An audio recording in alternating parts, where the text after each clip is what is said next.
माहितीसाठी सुरेश धस बोलतायत, थेट जाऊया। नंतर बंद करून ते गोदावरी नदीमध्ये फेकलेत का आणखी कुठं फेकलेत, त्याच्यामुळं काही गोष्टीमध्ये अडचणी येत आहेत अशा प्रकारची आमची माहिती आहे। म्हणून मुख्यमंत्री आणि शुक्ला मॅडम यांच्याकडे आम्ही त्या ठिकाणी गेलो। दुसरी एक बाब मी त्या ठिकाणी सांगितली की महादेव मुंडे यांच्या खून प्रकरणाला 15 ते 16 महिने जो विलंब लागलेला आहे, या विलंब लागण्याच्या कालावधीमध्ये बीड जिल्ह्याच्या SP पासून परळीच्या त्या PI पर्यंत जे कोणी जबाबदार आहेत त्या विलंबासाठी त्या सगळ्यांच्यावरती कारवाई व्हावी। कारण आता आशा निर्माण झालेली आहे की महादेव मुंडेचे सुद्धा आरोपी त्या ठिकाणी सापडतील। आणि रश्मी शुक्ला मॅडमला एक आणखी विनंती मी त्या ठिकाणी केली की करुणा मुंडेंच्या गाडीमध्ये पिस्तूल ठेवणारे जे सगळे लोक आहेत यांच्यावरती म्हणजे उच्च पदस्थ म्हणजे मुंबईचे म्हणजे रश्मी शुक्ला मॅडम यांच्या विश्वासातले जे अधिकारी असतील त्या अधिकाऱ्यांच्या मार्फत ही या प्रकरणाची चौकशी व्हावी। आणि गणेश मुंडे जो तातडीने बीडवरून इकडं बदलवण्यात आलेला आहे, ACBची त्याच्यावरती रेड होऊन सुद्धा ACBची चौकशी चालू असताना सुद्धा त्याला क्राईम पोस्टला कोणी आणलं आणि वारंवार भास्कर केंद्रे, हे गणेश मुंडे, बांगर असे काही नावाचे अधिकारी आहेत जे 15-15 वर्ष एकाच जिल्ह्यामध्ये कशा काय नोकरीला राहू शकतात, या सगळ्या गोडगंबालाची चौकशी करावी अशा प्रकारची विनंती त्या ठिकाणी मुख्यमंत्री महोदय आणि शुक्ला मॅडम यांना केलेली।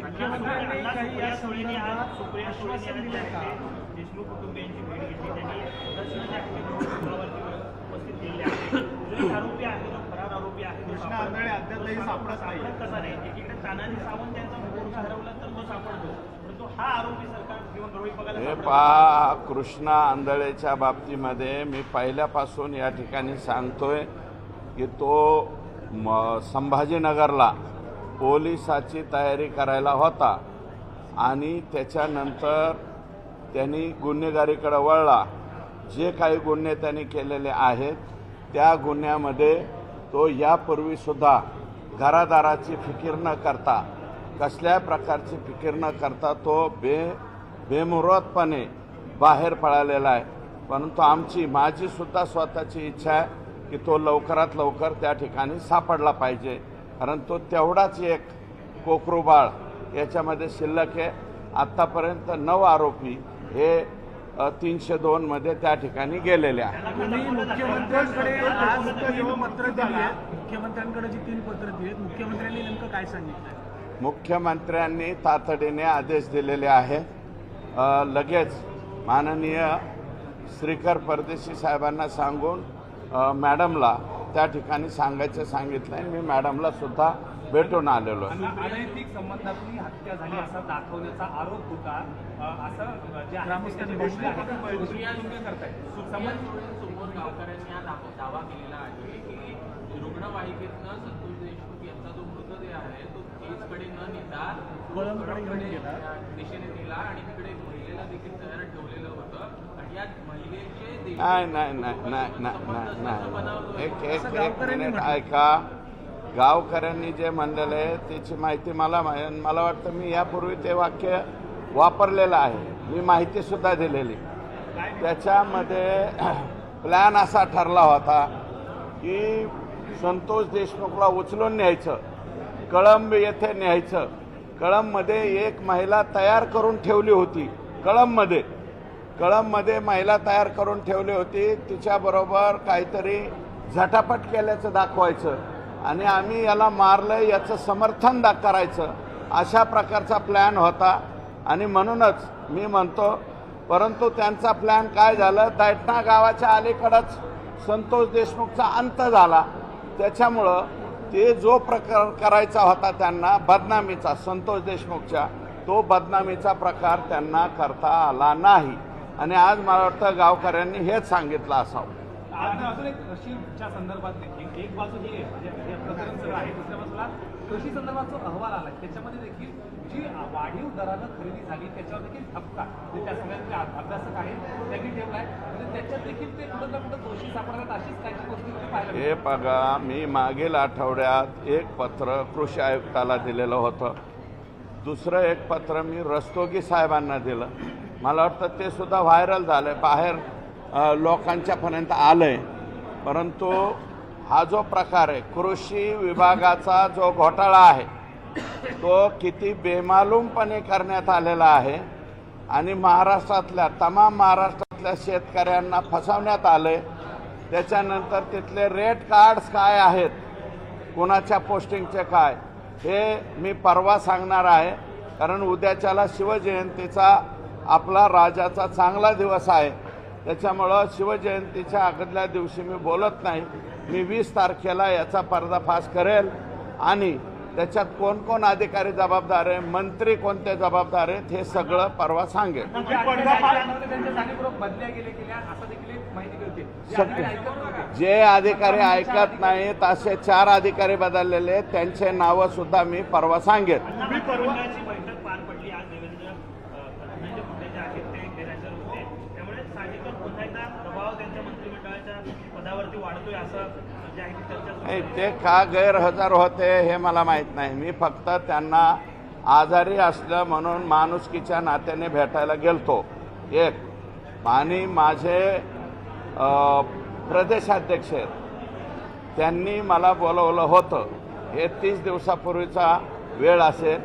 बोलवलं होतं 20 ते 30 मिनिटे आम्ही त्यांच्या निवासस्थानी होतो. आणि तुम्ही मंत्रालयातले सगळे राज्याचे पत्रकार आहात. मला असं वाटतं संध्याकाळी 9:30 वाजता म्हणजे गुप्त भेट होऊ शकत नाही. रात्रीच्या 1:30 वाजेपर्यंत मंत्र्याच्या चेंबरला लोक असतात. 9:30 वाजता मी भेटलो. माननीय प्रदेशाध्यक्षांनी सुद्धा मला वाटतं त्याच्या बाबतीत खुलासा दिला आहे की सुरेश धस त्या ठिकाणी म्हणले हे मिटणार नाही. मी मिटणार नाही म्हणलं आणि मी चालता झालो. त्याच्यामुळं फक्त त्यांच्या तोंडून बोलता बोलता 4.5 तास हा शब्द कसा आला हे मी सांगू शकत नाही. या बाबतीत त्यांना आपण विचारावं अशा. आणि मात्र धनंजय मुंडेचं नाव तुम्ही कधीच घेताना पाहायला मिळालं नाही. मात्र त्यांची भेट घेतली त्यामुळे तुमच्याकडे संशयाने बघितलं. हे बघा, माझ्याकडं संशयानं बघण्यासारखं काहीच नाही याच्यामध्ये. पहिल्यांदा प्रदेशाध्यक्षांनी मला बोलवलं म्हणून मी गेलो आणि भेटून त्या ठिकाणी 30 मिनिटाच्या आत बाहेर पडलो. दुसरी गोष्ट अशी आहे की दुसऱ्यांदा एक भरणे मामा आणि माझे निकटवर्ती ते म्हणाले रात्रीच्याला त्यांना आचक्या उचक्या लागल्या होत्या म्हणून रात्री दवाखान्यात नेलं होतं. तुम्ही भेटून यायला पाहिजे. राजकारणामध्ये जरी तुमची कठोरता असली तरी एवढ्या बाबतीत जायला पाहिजे म्हणून मी ते गेलतो. ते बी शासकीय निवासस्थानी गेलतो आणि मी डिनाय नाही केलं. बाकी कोणी डिनाय केलं असतं किंवा नाही म्हणलं असतं. आणि एक आहे की 4.5 तास हा शब्द वापरल्यामुळं त्याच्यामध्ये मोठ्या प्रमाणात संभ्रम निर्माण झाला. हे मात्र खरं. तर 4.5 तास का म्हणले ते माझे वरिष्ठ आहेत.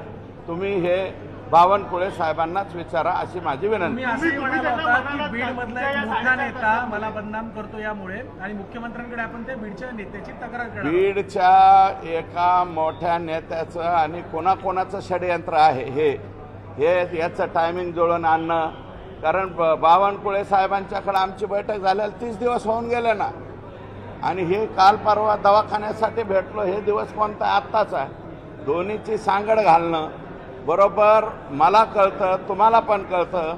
कोणता मीडियाचा हे जे आहे विचारणारा काय म्हणतात ते अँकर, एकच अँकर त्यांच्याकडे जातो, तोच अँकर माझ्याकडे येतो का कोणते अँकर लगेच परळीला आणि मस्साजोगला पाठवलं जातात. एवढं न कळण्या इतके एवढे दूधखोळे आम्ही नाही.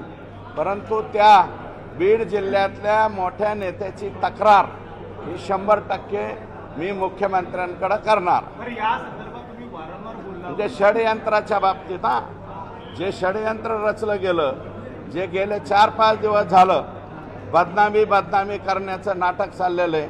त्याच्यामध्ये ठराविक काही मंडळी आहेत, ती मंडळी मला ओळखू आलेली आहे. आणि लवकरात लवकर मी म्हणलेलं आहे त्यांचा मी पर्दाफाश तुम्ही करणार. असंही म्हणालात की आपण अजित पवारांना अजूनही काही पत्र लिहिली आहेत. एकंदर पालकमंत्रीपदाच्या काळातल्या खर्चाबद्दल अजूनही 2 पत्र लिहिली आहेत. नेमकी पत्र काय, तर अजित पवारांनी काय नेमकं सांगितलं? मी 73 कोटी रुपये डीपीसीचे जे बोगस उचलले गेलेले आहेत, ज्याचं कामच केलं नाही, फक्त प्रशासकीय मान्यता, आणि त्यातले काही काम असे की शर्मा नावाचे तत्कालीन कलेक्टर होते, त्यांनी 14 कोटीच्या प्रमाच म्हणजे रद्द केल्या. रद्द केलेल्या प्रमाचे सुद्धा पैसे उचलले गेलेले. आणि आणखी एक आहे की मी परळी नगरपालिकेच्या नगर परिषदेचं ऑडिट लावण्याचा त्या ठिकाणी ऑर्डर, मला वाटतं माननीय एकनाथ शिंदे यांची ऑर्डर झालेली आहे आणि परळी नगरपालिकेचं ऑडिट व्हावं अशा प्रकारची मागणी केली. मी सुरक्षा मागितली नाही, मला मिळाली नाही. आधी बी नव्हती आणि आता बी नाही, आणि एवढं प्रकरण झालं तरी मागितली नाही. ज्याला कर नाही त्याला डर काय? ओपन एअर थिएटर आहे आपण, त्याच्यामुळं आपल्याला कोणी काही करू शकत नाही. आका बाका सोका कोणाची सुद्धा हिंमत नाही मला काय करायचं. अरे बाबा, कोणी नाही करत. 4-2% लोक बरं का, जे लोक कायमस्वरूपी आमचे विरोधक आहेत तेवढेच लोक आमच्यावरती संशय व्यक्त करतात. बाकीचा संशय व्यक्त करणार नाही. हे मस्साजोगचं प्रकरण अ पासून छेडपर्यंत लढण्याची माझी स्वतःची जबाबदारी आहे. आणि माझं मत असं आहे की मस्साजोगच्या लोकांचं काय मत आहे हे तर तुम्ही घ्या ना. मस्साजोगचे लोक म्हणतात ना, सुरेश धसवरती आमचा विश्वास आहे. धनंजय देशमुखला विचारा. धनंजय देशमुख जर म्हणला सुरेश धसची आम्हाला गरज नाही, तिथून पुढे बोला ना. ओके, 100% जाणीवपूर्वक आहे. आणि मी म्हणलंय ना, याचा पर्दाफाश मी करील. आणि परवासाठी वाट पहा अशी माझी विनंती. परवा कुठे बोलणार? परवा आष्टीत बोलेल, आष्टी किंवा बीड दोन्हीपैकी. तर भाजप आमदार सुरेश धस माध्यमांशी संवाद साधत होते. परवासाठी वाट बघा असं सुद्धा त्यांनी सांगितलंय. तर बदनामी करण्याचा प्रयत्न असल्याचं त्यांनी सांगितलेलं. देशमुखांना कळंबमध्ये घेऊन जाण्याचा प्लॅन होता असा उल्लेख त्यांनी केलेला आहे. जे 4 अधिकारी बदलले त्यांची नावं परवा सांगणार असल्याचं धस म्हणत आहे. या बातमीनंतर मुलुक महाराष्ट्रमध्ये एक छोटासा ब्रेक, लगेचच परत येतोय. पाहत राहा न्यूज 18 लोकमत.